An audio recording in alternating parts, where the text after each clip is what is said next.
IFW Radio, another reason why freight is great.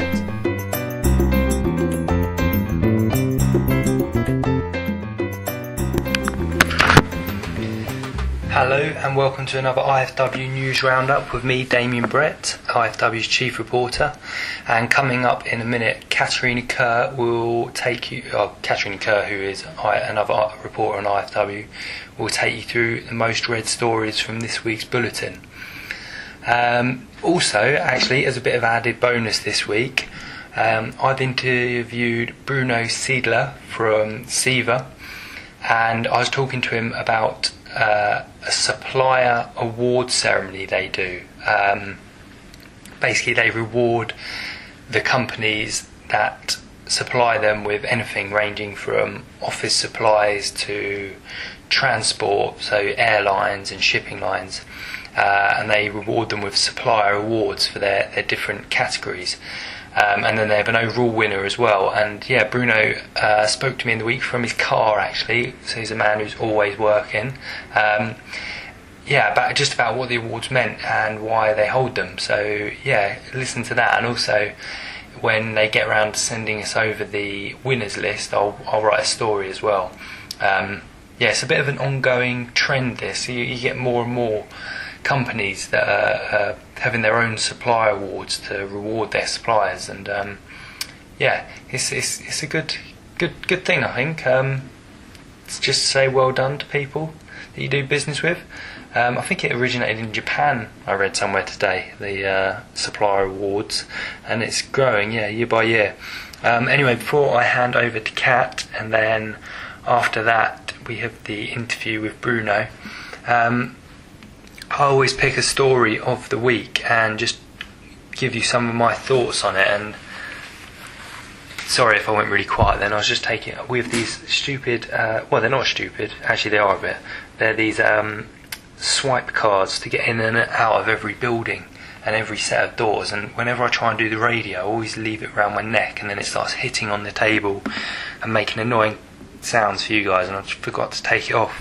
So I was trying to take it off without you noticing, but even if you didn't notice me taking it off, you would have now, because I've just spent the last 30 seconds telling you that I've taken the thing off. But anyway, before I bore you too much, so my story of the week this week, there were a lot of stories actually that had really good readership figures this week, but I've decided to ignore them all because I think that this story was the most interesting. And it's CMA-CGM, the French deep-sea carrier, has decided to introduce a fog surcharge for the port of Qingdao in North Europe, but it's blatantly not, that it's in China. From last Friday, the deep-sea carrier implemented a surcharge of $125 on all shipments from the fog-affected Chinese port to North Europe, including the UK, Baltic countries and Russia.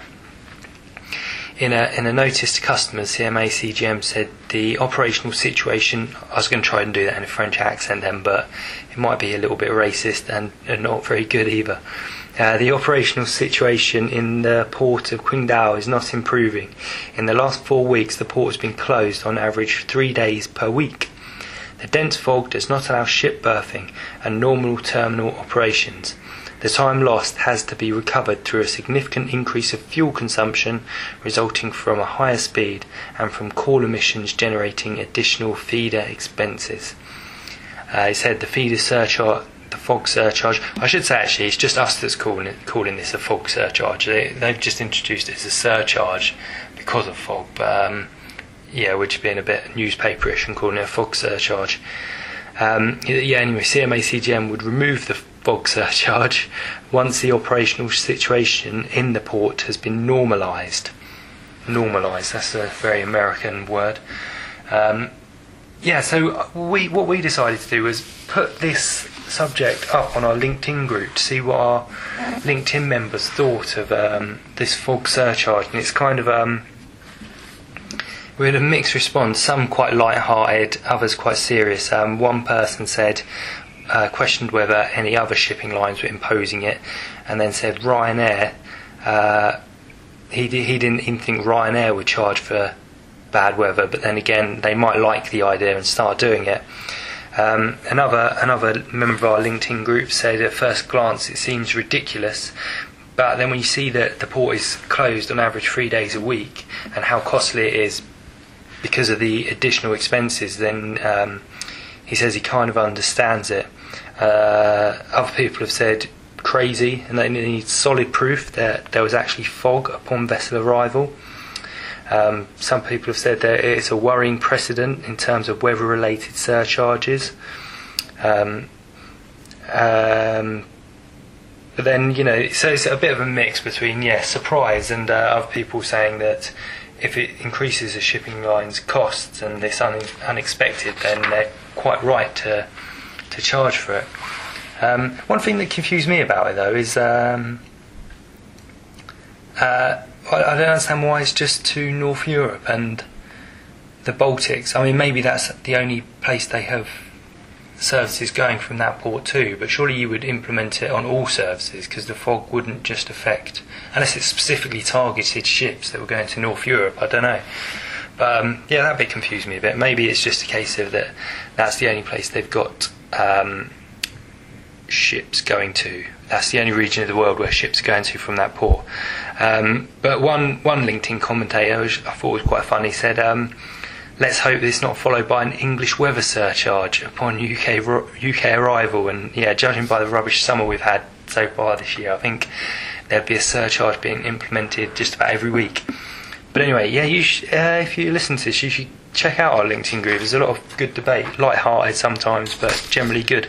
Anyway, I'll hand you over to Kat now, and then after Kat, you'll hear a recording of my interview with Bruno. But once again, it's really bad audio quality because it was done in his car, but worth a listen anyway. So what's the idea behind the awards, Bruno? Is it? I mean, I guess it's to kind of celebrate people that you use to do their jobs well. And yes, it really is. I mean, we run a network business. We run, we're part of the service industry, non-asset based. So,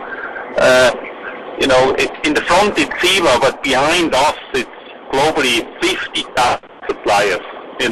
From a company, supplying toilet paper to one of our warehouses, or a little trucking company somewhere, God knows which place. So they're really SEMA, because if they fail, we fail. And we felt we needed to create a platform whereby we can, really find out who is truly providing excellence to us, and so that we could recognize them with an award, publish it, have a bit of a celebration around it, and with this really driving further excellence amongst the entire supplier base. Yeah. And it sounds like you're driving at the moment, Bruno. Can you remember who won the awards, or maybe I can get that on? No, absolutely. No, absolutely. Just maybe. I mean, Christy will send you, of course, the full details, so you will have all the background material. Okay. But obviously, close to my heart are the air and ocean boys on the air freight side. Mm-hmm. The finalists were EVA Air, yep, Lufthansa, and Emirates. Mm-hmm. And the final winner was Lufthansa. It was a close, in the air category was really a close race, because all of these three suppliers are doing an outstanding job for us. Yeah. And so in the end, it was really marginally that Lufthansa carried the day. What set them apart from the other suppliers, the other air freight suppliers?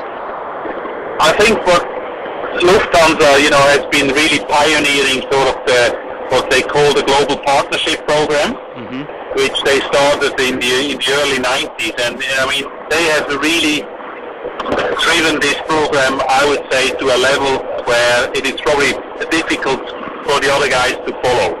Really? And I mean, some people might feel excluded because not every partner is a global partner of Lufthansa, but we're fortunate to be one, and we feel extremely well taken care of in terms of, they have central decision making, the key account management, and they really come and support us also from an individual perspective. So it's been something which has been grown over the years. As I said, others have started to copy that approach, and I think they get there as well, but for the time being, I truly think that really sets them apart. IFW Radio, another reason why freight is great. Thanks, Damien. Now for the top 5 most read stories written this week. The 5th most read story, with 832 views, is Kuehne & Nagel, the world #1 last year. So Kuehne & Nagel was the world's largest forwarder in 2010 in terms of combined air and sea freight revenues, and DHL came in second place. The rankings were determined by Transport Intelligence in its latest Global Freight Forwarding 2011 report. It said that both the companies were substantially larger in size than those ranked 3rd and 4th, which was DB Schenker and Panalpina. European forwarders dominated the market last year, it said, occupying 6 of the top 10 positions. Okay, so in 4th place with 861 views is container shipping market, more concentrated than ever. Concentration levels in the container shipping industry during the past year have soared to the highest levels ever recorded, as small carriers retreat and larger liner companies gain market share. According to analyst Alpha Liner, the liner industry concentration index reached record high as large carriers reasserted their dominance in the market, leaving little room for small carriers to compete. The top 20 carriers now control 84% of the total industry capacity, their highest level according to Alpha Liner records. And the industry concentration levels expressed by the Herfindahl index have reached 6.2% compared with 3.6% in 2000. Right, so the 3rd most read story of the week, with 1,067 views, is Did Taliban shoot down Azerbaijani cargo plane? So an Azerbaijani cargo plane which crashed in eastern Afghanistan last Wednesday, killing all 9 people aboard, has become the subject of an Azerbaijani Special Commission investigation. The reports have suggested that the Commission is investigating whether the Taliban shot down the Silkway Airlines IRL-76 plane. The Deputy Director General of Azerbaijani Airlines, Imam Amrov, told reporters that the possibility of the Taliban shooting down the cargo plane is one of the priorities of the Commission. The Azerbaijani state air company Azal said in a statement, according to preliminary information, the crash may have been the result of a collision with an unknown object. The Russian-built Ilyushin went down overnight on 6th of July in the mountainous Sayagurd area of Afghanistan. Reports said the plane had been carrying supplies from Baku Haydar Aliyev International Airport in Azerbaijan to Bagram near Kabul. The second most read story, with 1,450 views, is record container ship capacity to hit the market next year. So more container ship capacity than ever will be injected into the market next year, increasing global capacity by 9.5%. According to analyst Braemar Seascope's latest cellular fleet data, the 230 new vessels to be introduced in 2012 will have a combined capacity of 1.5 million TEU. Of these, 59 have a nominal container capacity of 10,000 TEU or over, making up 49% of the global order book. The influx of new vessels next year will beat the previous annual record of 1.52 million TEU in 2007, before the economic downturn and recession. Close to 80 vessels will be delivered in the first quarter alone, said the report. The new buildings will increase global container ship capacity by 9.5% to 16.8 million TEU. That's quite an achievement. And the most read story of the week, with 1,796 views, is Cyprus disaster could have been avoided. Now this is regarding the Iranian munitions that exploded at the port. Cyprus had attempted several times to offload a shipment of confiscated Iranian munitions that exploded on Monday, killing 12 people, it's been claimed. The Cypriot government said it had been rebuffed each time by the United Nations. The explosion has been described as Cyprus's worst peacetime disaster, and the head of Cyprus's navy, Andreas Ioannidis, was among those killed. The authorities said that they had tried in vain to get rid of the 98 containers of munitions confiscated in 2009 from a ship sailing from Iran to Syria. So more information regarding this story and all the other ones that have been mentioned just now can be found online at ifw-net.com. And don't forget to enter your company in the IFW Awards. because the deadline is fast approaching. And that brings this week's news roundup to a close. For more news, you can visit the website. Alternatively, you can take part in industry discussions by tweeting us at twitter.com/IFWnet, by liking our page on Facebook, which is facebook.com/newsIFW, or you can join our LinkedIn group. So just go search IFW Cargo and you'll find us on LinkedIn.